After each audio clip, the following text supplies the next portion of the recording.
Issue 38, Stormbringer magazine. The Vindictors get even more vindictive with some reinforcements.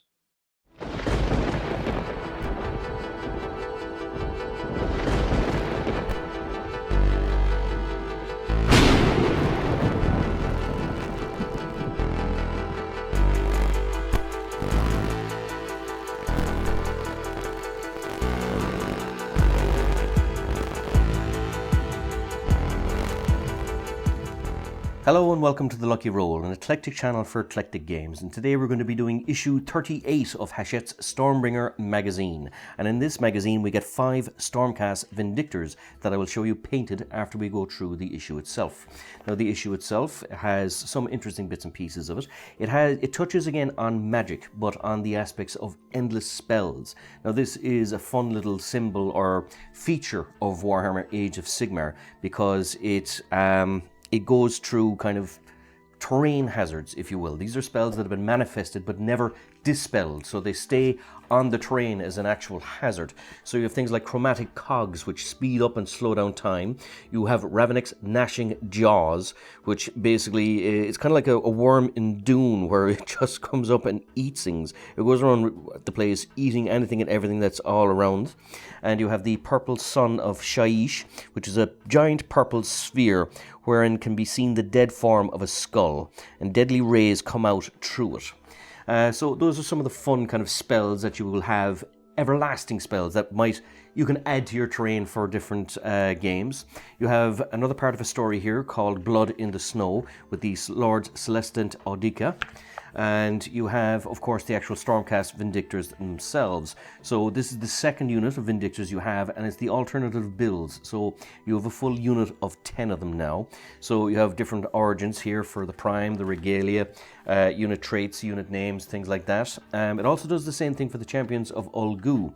So some of the scary kind of Sisters of Khorne type of models.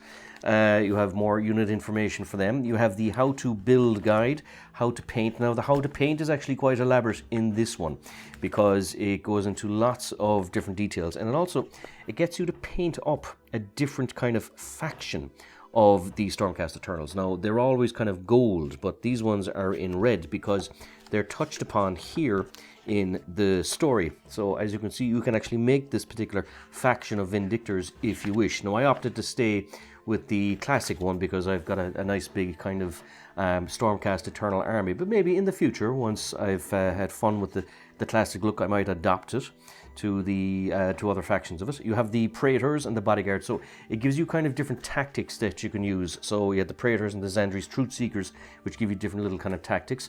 And you have the pitched battle here, which is Raising Blizzard with the Alliance of Order and the Alliance of Destruction, and a nice little roster sheet here of the two armies to fight off with. So let's have a look at the actual minis themselves. So I quite enjoyed painting these. Now again, I did my own thing, so I opted to stick with the kind of the classic golden color, but this will be your second kind of banner bearer of the Stormcast Eternals, and he would be the only kind of mini that would be kind of, again, copied twice, but banner bearers are actually pretty cool. So you can pretend that one is an IC and the other is a 2IC if you so wish. You have here another one of the actual Vindictors, but these ones will have different heads and slightly different weapons poses, things like that. But as you can see, they're very animated, really cool, kind of ready for action type of thing, almost like that she's getting ready to jump straight into an actual shield wall. Really cool, really fun little minis. Now I said the other one was the IC, but this I'd say is the actual IC being in command. As you can see, a really cool kind of beefy kind of Stormcast Eternal. I mean, these fellas are big, but this guy seems to be extra big just from the way he's thrusting the spear forward. You have another one here as well. Now, I remember in the last time we had the Invictors, this particular model was my favorite one because I love the idea that the spear is coming in through the natural gap in the shield so that it's in and out. But what it does here is it gives you an extra head, and I love the fact that I could kind of go for an African look with this character, which, you know, variety is the spice of life, and it's always nice to kind of try and do different things.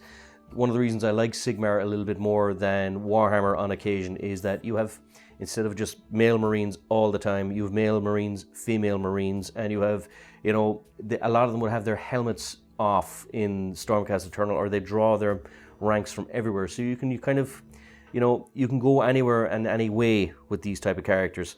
But yep, no, I had fun painting this guy, and of course something similar. Again, I love the pose that it's the shield, the spear coming up behind the shield. So you have basically the male equivalent and the female equivalent. But again, fun models to paint.